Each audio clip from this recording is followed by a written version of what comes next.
Fala galera, tudo bem? Dá boa noite pra você que está do teu lado, dá um oi, diz pra ela que ela é muito especial, que ela é muito legal. Galera, eu queria que você abrisse lá a sua palavra em 1 João, versículo 1. 1 João 1, versículo 1. 1 João, primeira carta de João. Olha só o que diz lá. O que era desde o princípio, o que ouvimos, o que vimos e com os nossos olhos, o que contemplamos e as nossas mãos apalparam, isto proclamamos a respeito da palavra da vida.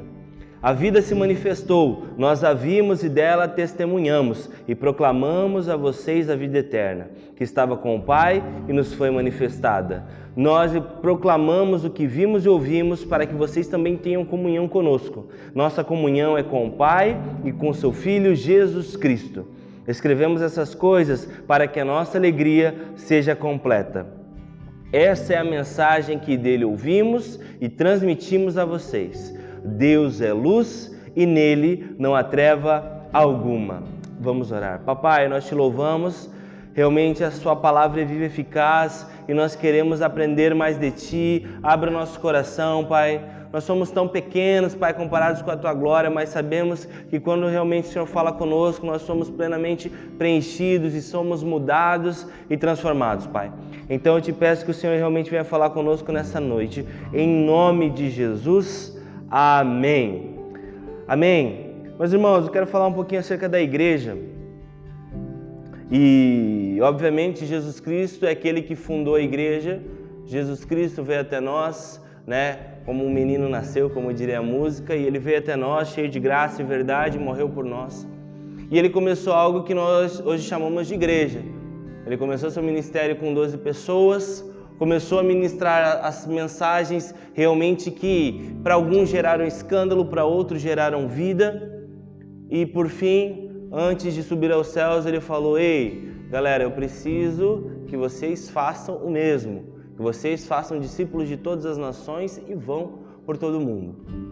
Depois dos evangelhos, a gente continua no livro de Atos e a gente vê, né, essa igreja acontecendo, esse corpo acontecendo, né? Então nós começamos a ver toda a igreja se desenvolvendo e chegamos até hoje, né? Nós estamos no ano aqui de 2021 e esse corpo chamado igreja que Jesus começou ainda continua. Filhos e filhas de Deus que entendem que foram chamados por Deus e que vivem a sua palavra e que têm temor e que lutam contra o pecado. Isso é igreja. E é muito legal que é muito importante nós definirmos o que é igreja e qual que é a responsabilidade da igreja.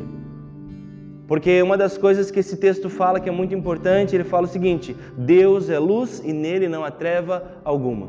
Hoje nós entendemos que nós somos de fato esses porta-voz dessa mensagem, nós somos realmente chamados para sermos os pequenos cristos aqui na terra e obviamente nós também, como diz o Sermão do Monte, fomos chamados para ser luz. E esse é um ponto muito importante na igreja que nós precisamos entender. A igreja é um lugar de luz. Isso é muito interessante nós entendermos. E talvez algumas pessoas, quando ouvem que a igreja é luz, já bate na cabeça que o quê? Então a igreja é um lugar de perfeição. Mas a grande verdade é que a luz tem muito mais a ver com imperfeição do que perfeição, não é mesmo? Nós entendemos que a luz ela demonstra realmente o que há imperfeito, né? Eu não sei como é o seu quarto na sua casa, mas se você liga uma luz forte no seu quarto, você consegue enxergar onde tem uma sujeira, né? Onde tem uma coisinha para varrer, para limpar. Por quê? Porque a luz demonstra a imperfeição. Esse é o papel da luz e esse é o papel da igreja. Sabe? Porque de fato nós fomos feitos na escuridão, nós nascemos no pecado e de fato há escuridão em nós. E nós precisamos realmente receber essa luz, que é a luz de Deus, que é a luz da mensagem de Deus. Que ela nos confronta, que nos traz à tona a verdade, o que precisamos ser convencidos de fazer, né? Porque o escuro nós sabemos, o escuro, você não sabe o que tem no escuro, o escuro é oculto, né? Quando você geralmente quer fazer uma coisa errada, você faz no escuro, você faz longe das câmeras, você não faz na luz. Então, de fato, é necessário que uma luz entre nas nossas vidas para que, de fato, seja manifestado o que é imperfeito. E daí, então, realmente venha à tona e nós sejamos curados e sarados. E a igreja é um lugar disso. Sabe, meus irmãos, quando nós falamos que a igreja é um lugar de luz, a gente não está falando que a igreja é um lugar de perfeição, mas a igreja é um lugar de verdade. Em nenhum momento, e eu creio que esse é um dos motivos que mais repele pessoas da igreja, é de fato pensar, eu não estou pronto para ir para a igreja. Eu não estou pronto para ir no ministério, porque, poxa, eu preciso ainda abrir mão de algumas coisinhas para ir para a igreja, eu preciso abrir mão de alguns vícios para ir para a igreja, e não é esse o papel, porque de verdade a igreja não é feita de pessoas perfeitas, muito pelo contrário, é feita de pessoas imperfeitas. E pessoas que de fato entendem que a luz dá vida. Por isso que ele fala que Deus é luz e nele não há treva alguma. Então que em nome de Jesus nós possamos entender esse primeiro princípio. E talvez você seja essa pessoa que pensa, eu preciso abrir mão de algumas coisas para ir para a igreja, eu preciso abrir mão de algumas coisas para me batizar, e sendo que a grande verdade é que esse é o lugar para nós mesmos, que nós nos consideramos falhos, ruins, né? Que talvez precisamos corrigir um monte de coisa, mas esse é o lugar mais propício, a igreja. A igreja. E é muito legal porque a gente, falando isso, a gente lembra de Jesus, né? Porque de fato, as pessoas que mais estavam próximas de Jesus e faziam parte do seu cotidiano, quem que eram? Principalmente os pecadores, prostitutas, os entre aspas ruins, né? Os taxados de perfeito, né? Os fariseus, entre outros mestres da lei, eles se afastavam de Jesus. E quem que vinha perto? Aqueles que realmente eram pobres, eram aqueles que realmente entendiam quão pecadores eram, realmente aqueles que eram excluídos. E assim começou a igreja de Jesus. Os próprios discípulos são provas disso, que eram pessoas extremamente imperfeitas. Como nós falamos um tempo atrás, o próprio Pedro, um cara extremamente difícil, falho, muito falho. E Jesus fez dele um grande pilar dentro da igreja. Então nós precisamos entender, a igreja não é um lugar de pessoas perfeitas, mas a igreja é um lugar de verdade. É um lugar onde a verdade reina e onde a verdade vai vir à luz e vai te trazer uma transformação genuína. Então, que em nome de Jesus, nós precisamos primeiro entender essa responsabilidade de sermos luz. Amém, meus irmãos? Amém. E como eu falei para vocês, a igreja precisa ser um lugar seguro. E esse é um ponto que talvez nós, como alvo, entre qualquer ministério, a igreja precisa ser um lugar seguro. Como assim um lugar seguro? Um lugar seguro para as pessoas poderem abrir seus corações. Onde as pessoas possam abrir os seus pecados. Onde as pessoas possam ser quem elas são. Elas realmente possam se despir de todas as suas falhas e encontrar um ambiente genuíno onde ela vai ser abraçada, onde ela vai ser acolhida. Esse é o grande problema de muitos ministérios, infelizmente, e de muitos ambientes. Que é o que? A pessoa abriu o seu pecado, abriu toda a sua podridão e a pessoa é afastada. A igreja é luz. E a luz também traz segurança. E nós precisamos entender. Então, gente, um dos princípios importantes, como nós falamos, a igreja é lugar de luz e precisa ser um lugar seguro. E nos preocupa muitas das vezes entender que às vezes a igreja não é um lugar seguro para pecadores. Que muitas das vezes vai ser julgado, condenado e assim por diante. E nós precisamos entender, a igreja é esse lugar seguro. Amém? O único ponto que nós pedimos dentro da igreja, que para que você seja curado e transformado, seja sincero, humilde e se exponha. Como nós falamos, é uma responsabilidade unilateral da igreja ser esse ambiente acolhedor e de quem vem até a igreja que de fato seja plenamente aberto, curado e transformado. Não adianta, todos nós, talvez seja a sua história ou talvez você já ouviu algum testemunho que de fato, poxa, fui para a igreja e o meu casamento melhorou, né? Fui para a igreja e realmente minha vida melhorou, meu testemunho de vida agora é outro, eu tenho outras perspectivas e é isso que a igreja faz. Só que é uma responsabilidade unilateral da igreja em ser esse ambiente acolhedor e de nós termos um coração humilde e quebrantado para de fato sermos curados e transformados. Porque assim, na igreja nós entendemos que todos nós falhamos, todos nós pecamos, que todos nós realmente falhamos demais, a Bíblia fala, não há nenhum justo, nenhum sequer. Nós descobrimos que esse lugar. Só que nesse lugar aqui, nós descobrimos que além de sermos falhos, nós temos alguém que é todo poderoso e perfeito e que luta por nós. E que o sangue dele está sobre nós. Essa é a loucura de viver igreja. Porque de fato, nós falhamos também, mas temos alguém que é perfeito, que está entre nós e que rege isso que nós chamamos de igreja. A palavra fala que Deus tem todo o domínio nas mãos. Deus tem todas as coisas. E a igreja é a menina dos olhos de Deus, é a noiva de Cristo, e Ele está aqui entre nós. E esse é o ambiente onde Ele reina, e Ele ministra os corações e traz transformação. Amém? Amém? Por isso que nós falamos, né? É uma frase muito clichê, mas de fato a igreja é um lugar para você vir como você está.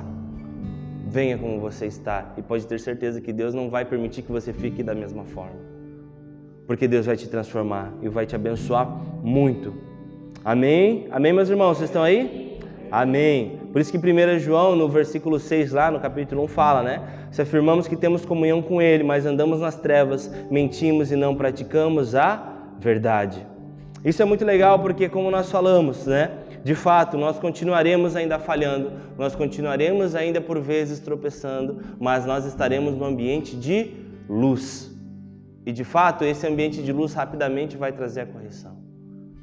Como nós falamos alguns dias atrás, tenha pessoas que falem sobre a sua vida, tenha pessoas que ministrem sobre a sua vida, tenha pessoas que você permita que sejam profetas sobre a sua vida, te exortando, te abençoando, te corrigindo, porque a igreja é esse lugar, em nome de Jesus. Sabe, meus irmãos, nós precisamos entender que as trevas, tem alguns tipos de trevas, né? Nós entendemos primeiro de tudo, acerca das trevas que nós chamamos de libertinagem. A libertinagem nada mais é do que você olhar para o seu pecado, você olhar para a sua falha e dizer que está tudo bem. Pô, não, meu pecado é certo. Ou relativizar pecados. Pecado sempre é pecado. Pecado é a independência de Deus. Pecado é não amar a Deus acima de todas as coisas. Isso é pecado. Isso é trevas. E tem outro tipo de trevas, que também é o legalismo, que nós podemos ver na igreja também. O que é o legalismo? Nada mais é do que eu achar que com as minhas obras e com o meu esforço eu alcanço o favor de Deus. E sendo que isso também é trevas, isso é pecado. Tanto ser um libertino quanto ser um religioso faz de você alguém que vive em trevas.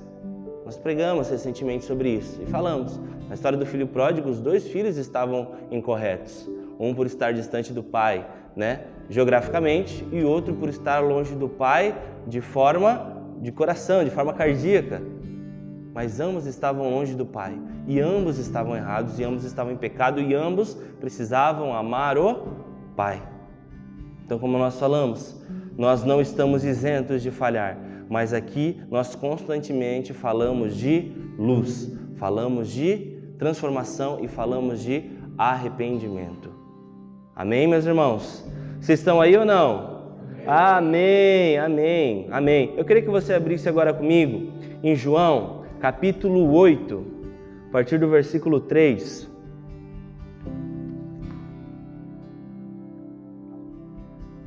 João, versículo 8, versículo 3. Uma história bem conhecida. Os mestres da lei e os fariseus trouxeram-lhe uma mulher surpreendida em adultério. Fizeram-na ficar em pé diante de todos e disseram a Jesus: Mestre, essa mulher foi surpreendida em ato de adultério. Na lei, Moisés nos ordena apedrejar tais mulheres. E o Senhor, o que diz? Eles estavam usando essa pergunta como armadilha, a fim de terem uma boa base para acusá-lo. Mas Jesus inclinou-se e começou a escrever no chão com o dedo. Visto que continuavam a interrogá-lo, ele se levantou e lhes disse: Se algum de vocês estiver sem pecado, seja o primeiro a tirar a pedra nela. Inclinou-se novamente e continuou escrevendo no chão. Os que ouviram foram saindo, um de cada vez. Começando com os mais velhos, Jesus ficou só com a mulher em pé diante dele. Então Jesus pôs-se de pé e perguntou-lhe: Mulher, onde estão eles? Ninguém a condenou? Ninguém, Senhor, disse ela, declarou Jesus. Eu também não a condeno. Vá e abandone a sua vida de pecado. Cara, esse é um grande exemplo da igreja, do que é a igreja. Essas são umas histórias extremamente conhecidas da mulher que ia ser apedrejada, foi surpreendida em adultério. É muito engraçado, né, essa palavra que a Bíblia usa no versículo 3, ela foi surpreendida em adultério. Né? Às vezes me faz pensar que tinham pessoas que não tinham muito o que fazer e ficavam só bisbilhotando a vida dos outros, né? E iam lá e surpreenderam aquela mulher. Porque de fato, quando nós não focamos na nossa vida com Deus, quando realmente nós não caminhamos e não buscamos a semelhança do Filho, não buscamos a identidade de Jesus, realmente nós temos tempo para o quê? Para ficar olhando a vida de todo mundo. Né? Esse é um dos grandes problemas que nós vemos, tanto sociais quanto eclesiásticos, né? Que de fato, se todos nós tivéssemos essa responsabilidade de eu buscar Deus acima de todas as coisas, de eu seguir a Jesus, de eu viver o Evangelho e tudo mais, não teríamos talvez alguns transtornos que temos em alguns ministérios e em alguns momentos. Mas uma das coisas que chama muita atenção é que de fato, lá no versículo 5, Jesus fala, a lei de Moisés nos ordena apedrejar tais mulheres. E de fato, a lei mosaica falava isso, mas não só a mulher, mas também o homem. Os dois deveriam ter sido apedrejados, tanto o homem quanto a mulher, né? Eu não sei aonde esse homem estava, né? Mas, obviamente, o ápice dessa história é que Jesus fala, olha, quem não tem pecado, que atire a primeira pedra. Cara, essa é a igreja de Jesus. E todos os dias a gente precisa sempre estar fazendo essa manutenção em nós. Cara, quem não tem pecado, que atire a primeira pedra. Que atire a primeira pedra. E esse tipo de mensagem que eu estou falando para você não é chancelando pecados, que a igreja vai ser uma bagunça, que todo mundo vai fazer bem entender. Mas nós só estamos dizendo que a igreja é um lugar ou deveria ser um ambiente seguro para recebermos pecadores e amá-los sem condená-los. Porque muitas das vezes a gente julga tal pecado X, pecado Y, alguns pecados a gente faz vista grossa, outro pecado a gente não faz vista grossa e assim por diante. Mas a Bíblia faz questão de contar uma história sobre adultério, que é um dos pecados mais cruéis e que a gente vê nos ministérios. É um pecado extremamente cruel e que às vezes acaba com o ministério, acaba com pastores, acaba com igrejas, pecado de adultério. E Jesus Cristo vem lá e fala, olha, quem não tem pecado, que atire a primeira pedra. Jesus falou, olha, essa mulher realmente, ela falhou muito. Mas deixa eu falar, vocês também têm os pecados de vocês. E vocês não podem fazer isso. Vocês não podem condenar alguém eternamente. Por quê? Porque os caras queriam matar ela, queriam tirar a vida dela. Já parou pra pensar que os caras iam tirar a vida dessa mulher e acabou ali a história dela? Imagine. Então, Jesus falou, o pecado dela tem um peso sim, mas o de vocês também. E se vocês não têm nenhum pecado, podem matar ela. Mas se vocês têm pecado, vocês não podem falar muito não. E foi mais ou menos isso que Jesus fez. E como eu falei, Jesus não passa o pano no pecado. Porque depois que todas aquelas pessoas saem da história, o que acontece? Jesus fala, ei mulher, vem cá. Olha só, abandone a sua vida de pecado.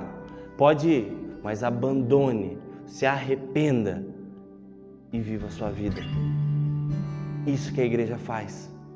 A igreja vem e fala para você, ei, você está em pecado, mas olha só, vamos caminhar junto. Deus não te condena, a gente não te condena, mas agora é hora de vida nova. Esse é o papel da igreja. Então nós precisamos entender, a igreja nunca vai deixar de falar as verdades, nunca vai deixar de ministrar as verdades, mas ela nunca vai trazer condenação. Ela traz muita exortação, ela fala a verdade, mas condenação, quem condena, o único condenador que existe é Satanás. A igreja não pode ser um lugar de condenação. A igreja precisa ser um lugar de graça. E como nós falamos, não é uma graça barata, mas é uma graça do sangue de Jesus, que de fato perdoa, mas também instrui e ensina a andar na luz. Amém, meus irmãos? Amém? Vocês estão aí ou não? Estamos! Uhul! É nóis! Amém! E daí, como nós falamos lá, continuando a leitura de 1 João capítulo 1, ele fala, no 7, se porém andamos na luz, como ele está na luz, temos comunhão uns com os outros, e o sangue de Jesus, seu Filho, nos purifica de todo pecado. Se afirmarmos que estamos sem pecado, enganamo-nos a nós mesmos e a verdade não está em nós. Amém. Amém. Então ele fala algo incrível no versículo 7. Ele fala, se nós estamos na luz, temos comunhão uns com os outros, e o sangue de Jesus, seu Filho, nos purifica de todo o pecado. Amém. Por isso que ele fala que, de fato, quando nós somos abertos e vivemos na luz, nós encontramos uma família. E, cara, quem é que não está procurando uma família genuína? Quem não está procurando uma família que você pode confiar, que você pode amar, que você pode chamar de sua, né? De fato, é uma bênção a nossa família de sangue que Deus nos deu. Mas a família da fé acontece algo poderoso aqui. Não é à toa que a Bíblia nos ensina em Hebreus e em outros versículos que de fato é poderoso quando nós nos reunimos em igreja. Por isso que ele fala, onde tiver 2 ou mais reunidos em nome de Cristo, ali eu estarei. Se a tua família espiritual também está misturada com a família de sangue, melhor ainda, fica tudo junto, misturado. Mas é poderoso o que Deus faz numa família espiritual. E Ele fala que quando nós estamos na luz, temos comunhão uns com os outros, algo genuíno. E como nós falamos, a igreja precisa ser esse lugar família. Esse lugar onde as pessoas podem confiar, onde as pessoas sabem a unidade do corpo de Cristo.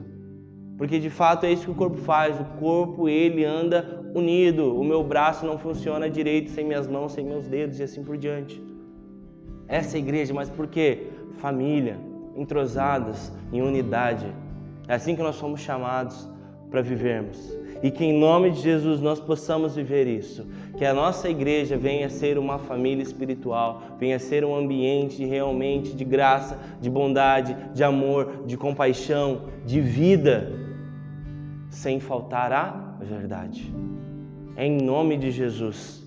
Amém? Talvez você participe de alguns ambientes bem legais, mas é só alguém jogar uma verdade na roda que todo mundo já se arma. Ei, que tá falando, né? Muitas amizades que nós temos fora, nós temos algumas rodas. É bem legal, o entrosamento é bem legal, a conversa é bem legal, mas começa a falar algumas verdades, trazer algumas coisas à tona que o pessoal já dá uma afastada. E que a igreja seja esse lugar realmente íntegro, completo, que você encontre amor, graça, verdade, perdão, tudo. Porque a igreja precisa ser esse lugar. Se a igreja ela não é esse lugar, ela não pode ser igreja, não deveria ser igreja.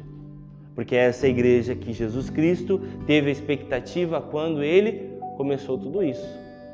Era essa expectativa que Jesus tinha. Em nome de Jesus. Amém?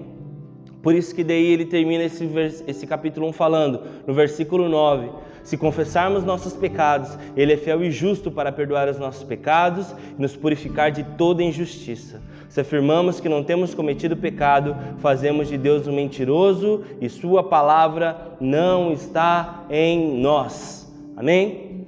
E para fechar, ele fala, se confessarmos os nossos pecados, Ele é fiel e justo para perdoar os nossos pecados e nos purificar de toda a injustiça.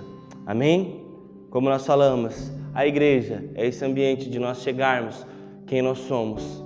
É um lugar onde nós recebemos graça, amor, bondade, luz, mas que também continuamos constantemente essa manutenção do que? De confessarmos os nossos pecados. Ele é fiel e justo para nos perdoar. E que em nome de Jesus nós possamos viver nesse ambiente, onde nós tenhamos essa segurança de sermos abertos. Você pode ter certeza que quando realmente nós vivemos isso plenamente, nós temos uma igreja poderosa, uma igreja abençoada e que Deus fala muito conosco. Você crê nisso, meu irmão? Amém. Vamos orar então? Papai, nós te louvamos, Pai, nós te louvamos porque o Senhor é bom. Nós oramos, Pai, pelos nossos ministérios e oramos, Pai, também por todos os ministérios que possam estar acompanhando esse material, Pai. Nós oramos para que, de fato, Pai, o nosso corpo, o seu corpo, Pai, o corpo de Cristo, venha andar em unidade, Pai. Venha andar, Pai, junto, Pai. Sabe, Deus, que realmente, Pai, os nossos ambientes de cultos, de discipulados e de células, Pai, venham ser um ambiente de graça, de verdade, Pai. Sabe, Deus, um ambiente transformador, Pai, um ambiente de cura, Pai, um ambiente, Pai, onde a gente possa, de fato, Pai, ser quem nós somos, Pai, para que, de fato, a Tua transformação entre, Pai. Nós sabemos, Pai, que só quando nós somos abertos por inteiro, Pai, nós realmente podemos dar abertura para que o Senhor transforme e traga vida e vida nova, Pai. Nós te louvamos e te agradecemos, porque o Senhor é bom e o Senhor, Pai, que começou todo esse movimento chamado igreja, Pai, e nos capacita, Pai, a continuar, Pai, vivendo igreja, Pai, da melhor forma possível, à luz da Tua palavra e com santo temor. Em nome de Jesus, amém. Você pode aplaudir o Senhor Jesus? Glória a Deus. Glória a Deus.